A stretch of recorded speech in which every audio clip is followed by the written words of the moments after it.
The sun blistered the morning horizon, turning the Atlantic into a sheet of blinding silver.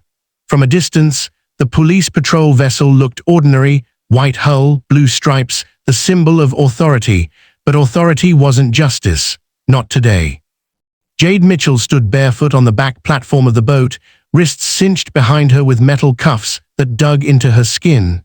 Her green field shirt, the one she always wore for marine research, was stained with sweat and seawater. She tried to steady her breath while the ocean wind slapped her face. This can't be happening. Only hours ago, she was a respected ocean conservation scientist. Now she was a prisoner on a boat she had boarded voluntarily, believing she was assisting the authorities with documenting illegal waste dumping off the coast. Instead, she was the problem to eliminate. 3 uniformed officers surrounded her. Not one of them would meet her eyes. The youngest, Officer Kane, kept packing, jaw clenching like he was fighting something inside himself. The second, a bulky man with tattooed forearms, leaned on the railing, chewing gum as if this was routine. The third stepped out of the cockpit, a high-ranking officer whose polished badge read LT, Rowan. His face was carved from stone. Rowan spoke first, voice colder than the water below. "You should have stayed quiet, Jade." Jade swallowed. Her throat felt like sandpaper. "I didn't expose the dumping to embarrass your department," she said. "People are getting sick. Kids, the water is poison." Rowan didn't blink. "You uploaded classified drone footage. You crossed a line." "I uploaded the truth." He stepped close, so close she felt his breath.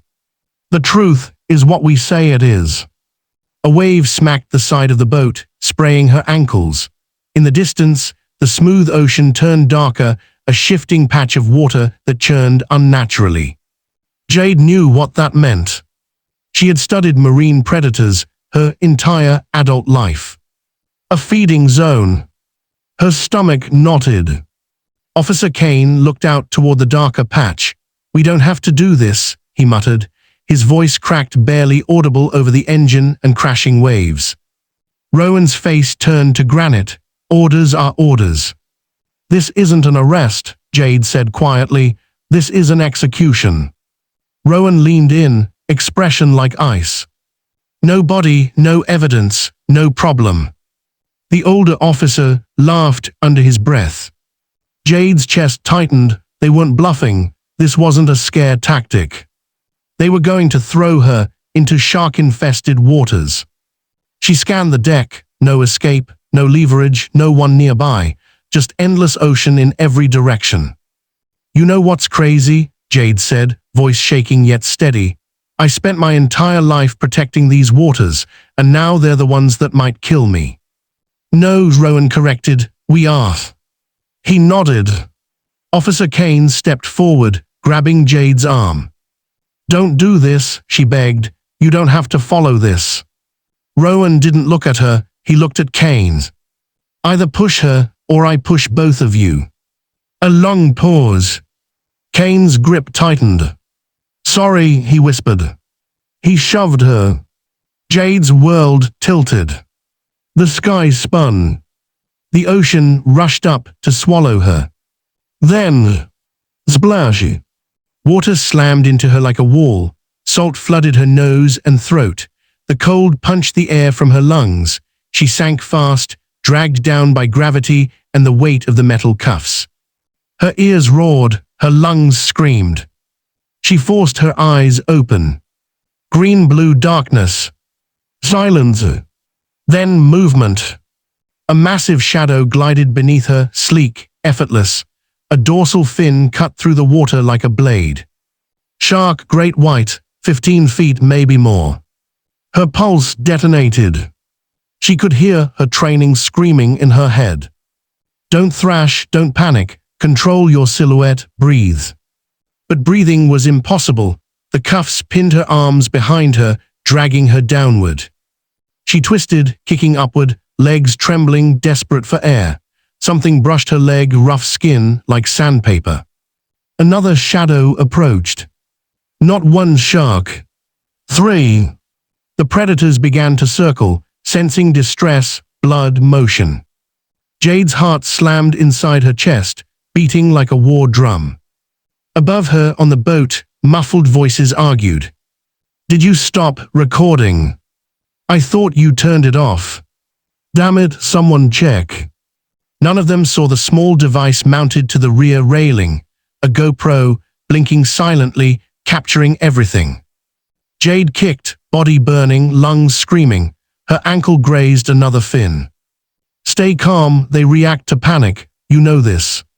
She forced her legs still, allowing herself to float neutrally. The shark slowed, confused by her stillness. Her lungs, however, were collapsing. I need air." She kicked upward, weaker this time. Her head broke the surface. She gasped, the air tasted like fire. Waves splashed her mouth and nose. She coughed violently. The boat's engine revved. They were leaving. Officer Kane leaned over the railing, face pale. Jade locked eyes with him. "This isn't over," she screamed, voice shredded by saltwater. Rowan didn't even glance back. The boat cut through the waves, shrinking into the horizon until it disappeared. Jade wheeled in a circle, treading water with only her legs. Nothing but ocean. And sharks.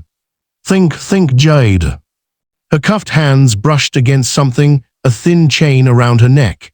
The necklace her father gave her. Attached to it was a tiny emergency scuba knife for cutting netting or tangled gear. Hope punched through her chest. She twisted her wrist, scraping the blade awkwardly against the cuff's hinge. It slipped. Shark shadows circled closer. Her breath hitched. She tried again. Metal grated against metal. The water vibrated. One shark lunged from below. Jade rolled sideways, narrowly avoiding its jaws. The blade slipped again. One more try. With every ounce of strength left, she dragged the edge against the hinge. Click! The cuff snapped open. Her arms shot forward free. She kicked underwater, muscles screaming, and swam toward the faintest glimmer on the horizon, a speck of orange. A buoy. Or maybe salvation. Behind her, the sharks turned aggressively. Jade didn't look back. She swam like her soul was on fire. But just when Jade thought the ocean was her only enemy, she learned humans could be far more dangerous. Jade's arms burned with every stroke, cutting through the water like knives. Salt strung her eyes, her vision blurring into streaks of blue and white. She focused on the small shape on the horizon, a buoy, swinging gently with the swell. Just reach it, just reach that one point. The sharks followed, but for a moment they kept distance. Maybe they were curious, maybe waiting. Either way, she didn't stop. Her muscles screamed, lungs tearing from the inside. "You won't take me," she gasped through chattering teeth. "Not like this."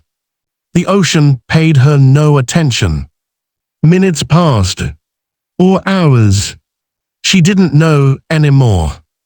Her head bobbed beneath the surface, the world turning muffled and distorted. Cold water filled her ears. Gravity pulled at her, whispering the seductive promise of surrender. Her limbs grew heavy, her kicks weaker. But every time she sank too far, a memory yanked her back.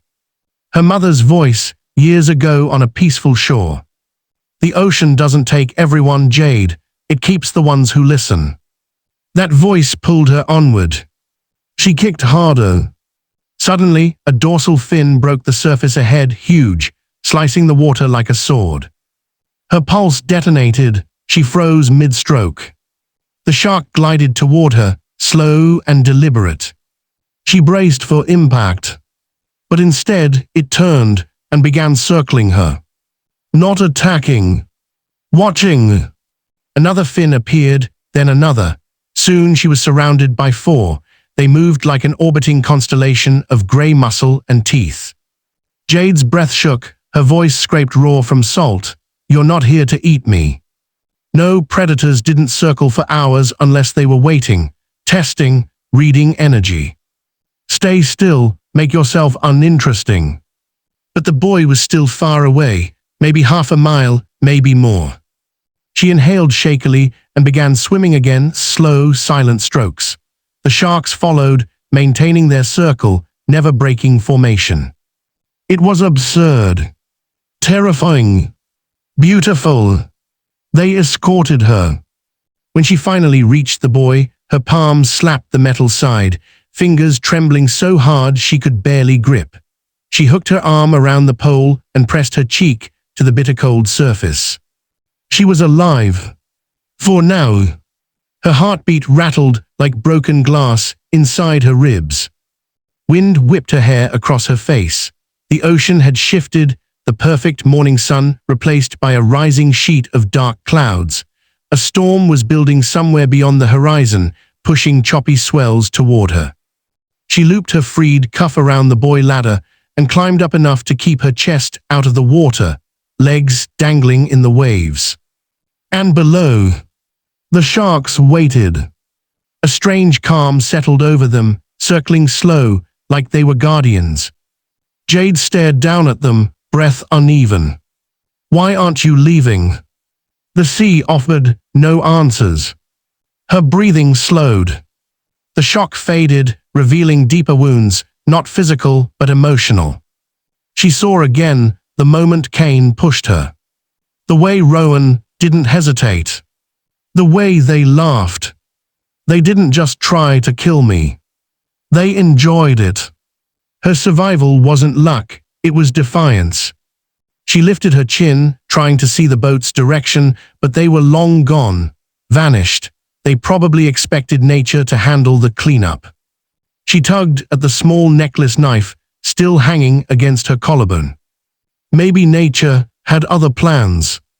Her body trembled violently, hypothermia creeping in. She needed warmth, food, a plan. She scanned the buoy and noticed something. A small maintenance console sealed with a latch. She pried it open, using the knife. Inside was a waterproof container housing emergency supplies, mostly minor. Signal mirror, rope, faded instruction manual. But then, a flare gun. 2 cartridges. Adrenaline surged through her. She could signal a ship. She climbed higher, balancing on the buoy as waves slapped the metal. She raised the flare gun. And froze. On the horizon, a fishing vessel cruised steadily toward her. A rescue. Her eyes filled with tears. "I'm here," she screamed, raising the gun. "Hey." She fired. The flare shot into the sky, trailing burning red light. The fishing vessel turned. Jade laughed, weak, hysterical, relieved. Until she saw the logo painted on its side. It wasn't a fishing boat. It was Coastal Authority Enforcement. The same division the officers belonged to. Her blood went cold. "No, no, no, no," she stumbled backward. "They're coming back." The sharks reacted instantly, tightening formation beneath her. Like they sensed her fear. The boat slowed when it reached speaking distance. Officer Rowan stood at the bow, arms crossed. Officer Kane stood behind him, eyes red, guilt carving lines into his face. Rowan lifted a megaphone. "You should have sunk, Mitchell." His voice echoed across the waves. Jade stared, bile rising in her throat. "You recorded yourselves committing a crime. The GoPro on the stern, it caught everything." Rowan's expression flickered. Kane's head snapped towards Rowan. "GoPro." Rowan's nostrils flared. "Shut up, she's bluffing." Jade smirked, the first time she'd smiled since hitting the water. "I don't bluff." That single sentence fractured something. Rowan slammed the megaphone down. "Grab her." The boat accelerated toward the buoy. Jade braced herself, gripping the flare gun. Her hands shook, her heart hammered. "This ends now," she whispered. The vessel closed in. Sharks began thrashing beneath the surface, reacting to the vibration. Their bodies sliced between Jade and the boat, creating a barrier of muscle and instinct. Officer Rowan leaned over the rail, shouting orders. "Shoot them if you have to, I want her gone." Jade fired the second flare, not upward this time. Straight into the boat's windshield. The flare exploded against the glass in a blossom of sparks and fire. Rowan jumped back, cursing. The shark surged upward, drawn by the commotion. The boat jerked violently. Chaos erupted. Kane grabbed the rail, shouting over the commotion.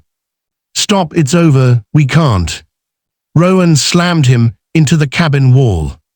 "You're either with me or overboard." Jade watched, breath shaking. She wasn't the only one fighting for her life. The storm hit. The first wave smashed into the boy, nearly throwing her into the sea. Rain poured from the sky, wind howling like a living thing. The sharks whipped into frenzy from the sudden drop in pressure. Rowan's boat pitched sideways. Kane broke free and sprinted to the bow, yelling across the water. "Jade, jump to us, I'll help you." Jade stared back, soaked, terrified, gripping the flare gun. Lightning cracked behind her, illuminating everything in white fire. "I don't trust you," she shouted. Kane's voice shattered. "You shouldn't, but I'd rather save you than watch him kill you." Behind him, Rowan raised a weapon, aiming at Jade. Lightning flashed once more. She had 1 second. One choice. A gunshot splits the storm. Someone falls into the sea. Diana Walker didn't remember closing her eyes. She only remembered the sound. Crash, splash, silence. Then her lungs filled with fire. Salt water burned her throat as she fought toward the surface. The night sky spun above her, silver moonlight reflecting against the black water like shattered glass. "I'm not dying here." Not after everything she'd fought for. Her head finally broke the surface. She gasped. She coughed. She searched. The boat's lights were fading, shrinking into specks in the distant darkness. The men didn't look back. They didn't expect her to survive. Her breathing came out sharp and broken. "I was supposed to disappear." Her heart hammered so loudly she could hear it echo in her skull. The metal cuffs around her wrists sank her body slightly with each wave. Her blazer was soaked. Her heels, she couldn't even feel her feet anymore. Her legs kicked wildly. But every movement drained energy. Diana forced herself to look down through the dark water. Movement. Large shadows. Her body froze. Sharks. They didn't need to attack. They only needed to circle. That was enough to make every beat of her heart feel like borrowed time. The current tugged her, the salt strung her eyes. In the far distance, lightning flashed, revealing silhouettes beneath her. There was no land. No boat. No help. She whispered into the wind. "If I die, let someone find the truth." Her father's voice echoed in her head.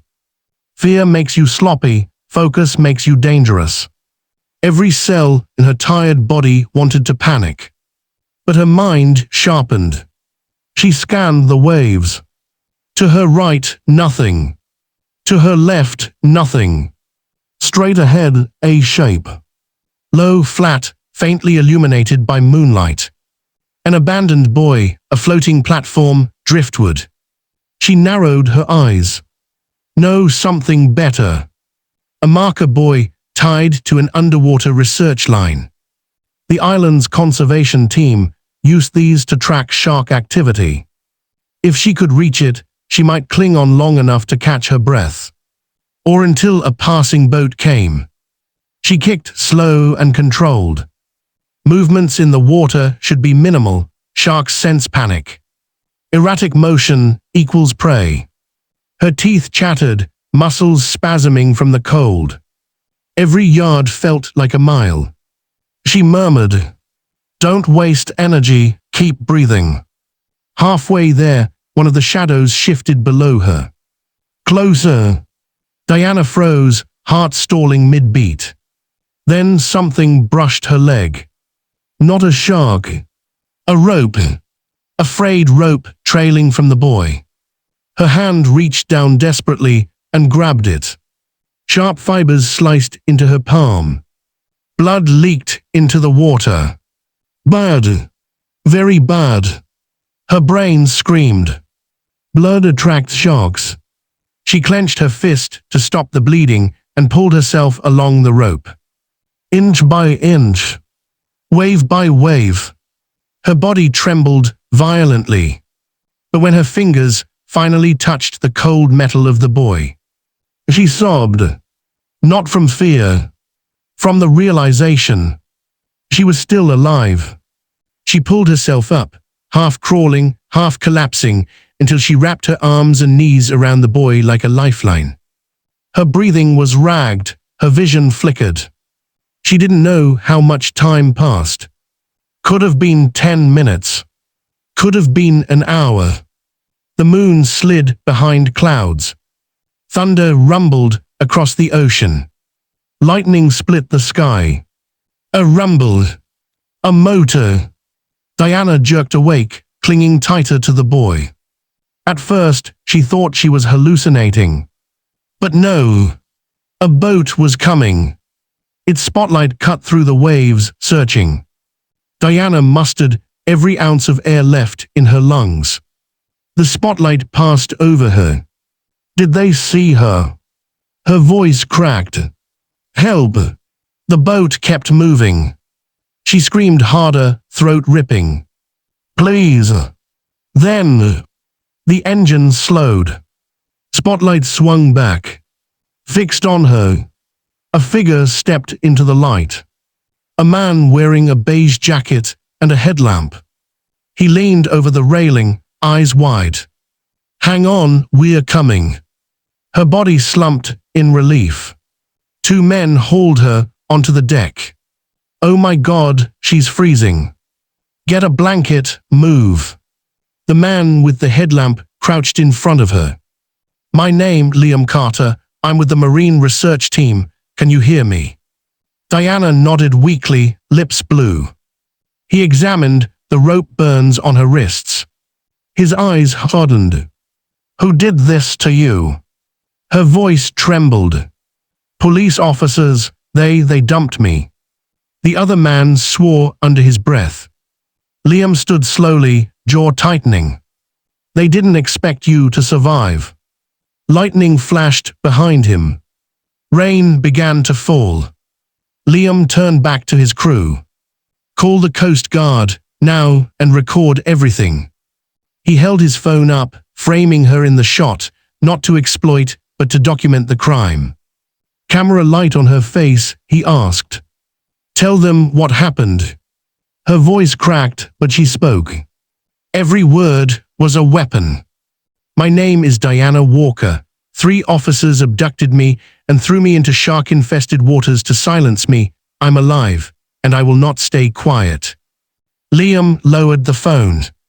No one spoke. Even the rain felt silent. Suddenly, another boat appeared in the distance. Black hull, no ID number, no research logo. Liam's partner whispered, "That's not Coast Guard." The boat turned sharply, headed their direction. Too fast. Too direct. Diana's stomach dropped. It's them. Liam looked at her wrists, at her trembling body. At the approaching threat. He snapped into action. Everyone inside the cabin, lights off. We don't know who we're dealing with. He didn't say it out loud. But Diana already knew. They came to finish what they started. As the second boat closed in, a man with binoculars stepped into its spotlight. Even across the distance, Diana recognized him. Officer Miller. The same man who dumped her into the ocean. Their eyes locked. Miller raised a flare gun, aimed at Liam's boat. Diana whispered, voice full of dread. They're not running this time, they're hunting. Rain hammered the boat like bullets. Diana pressed her shaking body against the cabin wall while Liam peered through the fogged window. The other boat kept closing in, dark, fast, silent, except for its engine growl. Officer Miller was at the front. Rain streaked down his face, but he never blinked. He lifted the flare gun again. Not to signal. To aim. Liam exhaled. They aren't here to talk. The flare shot out, PHSSSHT whoosh. A fiery streak cut across the rain and hit the water just feet from Liam's boat, igniting a brief flash of flame across the fuel on the surface. Diana covered her head instinctively. He's trying to disable us. The second flare fired, this time aimed at the engine. Liam grabbed the wheel. Everyone hold on. He jerked the boat hard to the left. The flare whizzed past and exploded harmlessly behind them. Diana stumbled, but Liam caught her with one arm. Stay low, you're safe here. No, not safe. Just less doomed. She looked at him, drenched, exhausted, terrified. Why are you helping me? You don't even know me. Liam tightened his grip on the wheel. Because people like them only get away with this when good people stay quiet. The research boat was older, slower, built for collecting data, not outrunning killers. Miller's speedboat surged forward, cutting through waves like a predator. We need to hide, Liam said. There's a reef up ahead. If I angle us right, the rocks will block his path. The other man shouted from below deck. Coast Guard is on radio, 20 minutes out. 20 minutes. Too long. Miller's boat drew closer, 20 meters, 15, 10. Through the rain, a megaphone crackled. You never saw anything. Officer Miller. Liam leaned out, yelling back. You left her to die, the world's going to hear it. A gunshot split the night. Diana screamed. The bullet punched into the metal railing inches from her head. Liam grabbed her and shoved her behind a crate. Stay down. Salt water. The plunge. His voice. No one will look for you. He was wrong. Someone did. And now someone was risking his life. Diana clenched her jaw. I'm not going to be their victim. Her voice wasn't weak anymore. It was steel. The ocean chooses a side. Liam yanked the wheel and steered toward the reef. Waves smashed against sharp coral teeth, rising beneath the surface. One wrong turn equals hull ripped open. Miller followed, still firing. Bang! Bang! Bang! Liam shouted. Hold on to something. The boat scraped past a rock, so close Diana could touch it. Miller wasn't so lucky. His speedboat clipped the reef, jolting violently. One of his partners lost balance and fell overboard. Sharks surfaced almost instantly, dark fins slicing through the water. The man's scream echoed, then stopped. Miller didn't even look back. He gripped the wheel, eyes murderous. Diana felt her stomach drop. He'd feed his own people to those sharks, just to reach me. Liam met her eyes. Then don't give him the satisfaction. He pushed the throttle. They reach land, but the battle isn't over. The boat slammed against a small marina dock. Liam grabbed her arm. Move now, he's right behind us. Diana could barely stand, but adrenaline dragged her forward. They sprinted into the harbor building, a tiny coast station with lights flickering from the storm. Liam slammed the door shut and bolted it. We can barricade here until the Coast Guard arrives. Diana spotted a security monitor with a live feed pointing toward the dock. The dark boat arrived. Officer Miller stepped out alone, flare gun replaced by a real firearm. Rain dripped from his sleeves. He walked with calm confidence, like the ending was already written. Diana whispered, "He's going to kill us." Liam shook his head. No, he's going to expose himself. Face to face with the monster. The door rattled violently. Miller shouted through it. Diana Walker, I gave you a choice, silence or the ocean. Diana stepped toward the door, voice trembling but clear. You dumped me in the water. You thought nobody would find me. Silence. Then, I should have chained more weight to you. Her stomach twisted. Liam pointed to the security camera. He doesn't know the audio is recording. Diana's pulse surged. She grabbed the intercom and pressed the button. Her voice rang out clearly, recorded by the security system. Why did you do it, Miller? Miller laughed. Because no one cares when a woman like you disappears. Click. Everything recorded. Time-stamped. And automatically backed up to cloud storage. Diana inhaled sharply. People cared, they always will. Coast Guard arrives, but the war just began. Sirens wailed. Blue and red lights flashed through the rain. Miller turned.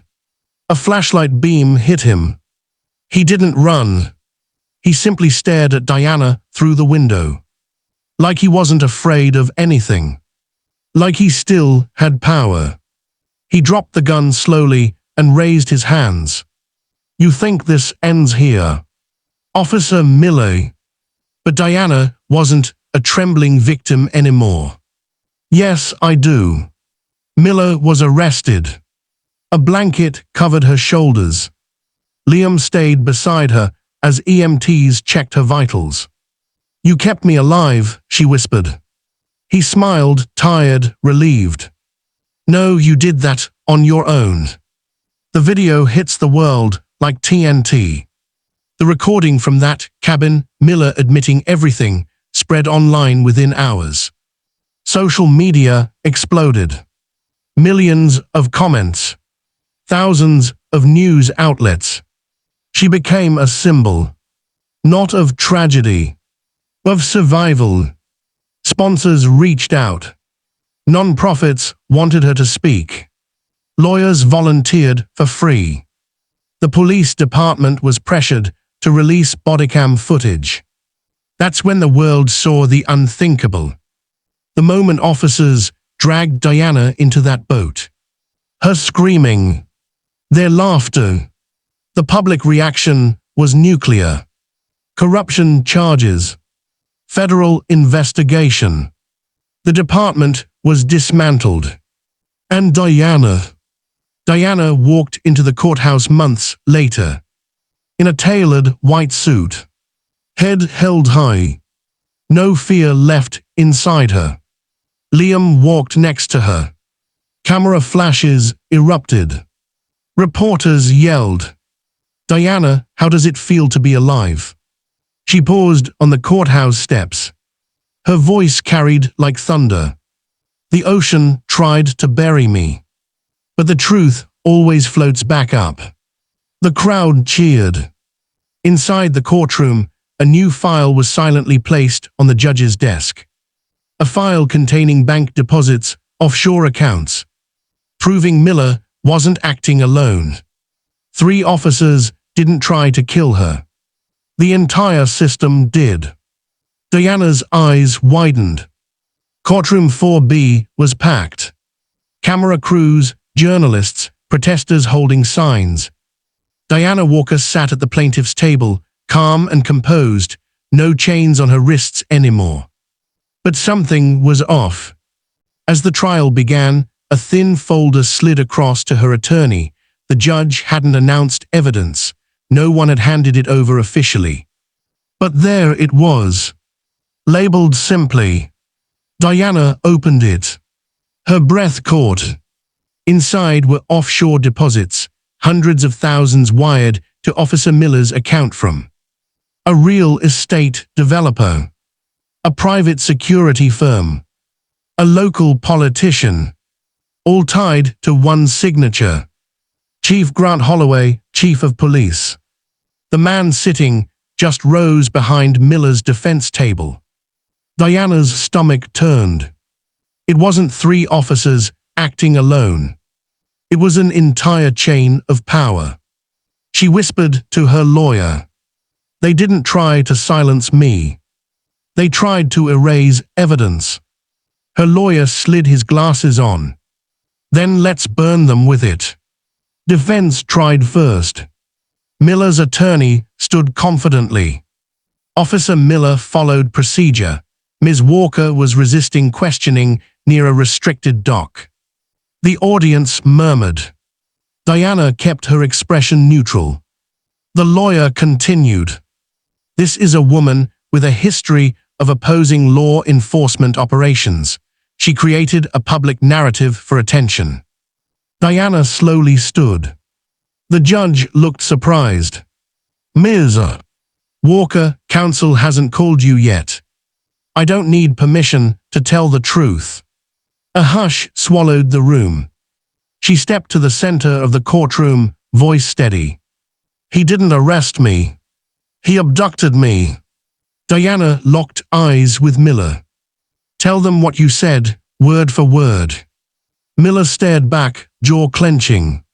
She played the security recording. His voice filled the silent courtroom. No one cares when a woman like you disappears. Gasps, reporters scribbling wildly. A cameraman swore under his breath.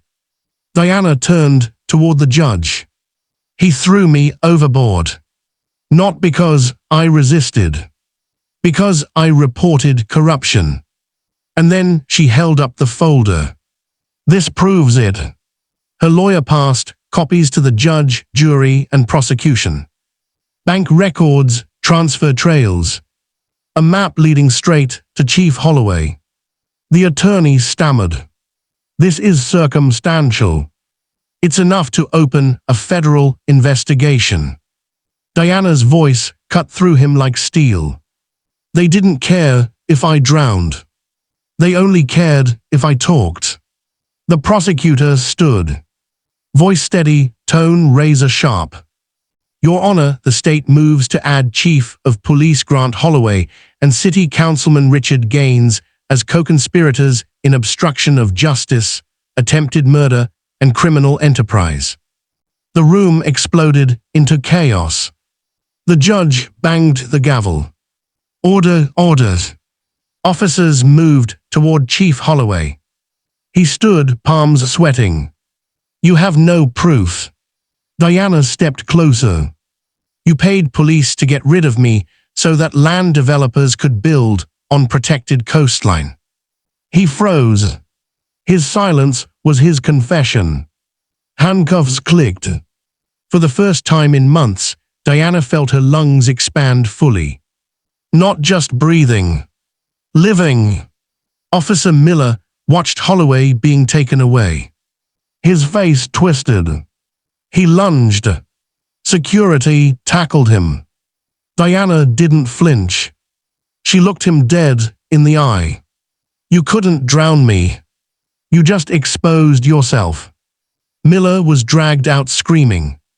And Diana finally felt the weight leave her chest. The jury deliberated for only 47 minutes. Guilty attempted murder. Guilty conspiracy. Guilty abuse of authority. Guilty tampering with evidence. The judge looked down at Miller.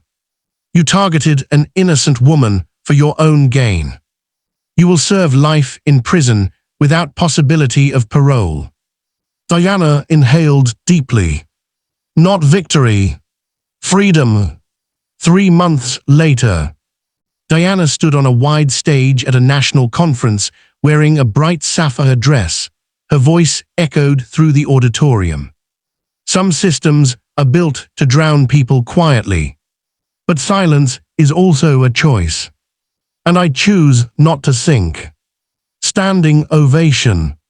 She became the founder of an organization, helping people expose corruption and survive injustice.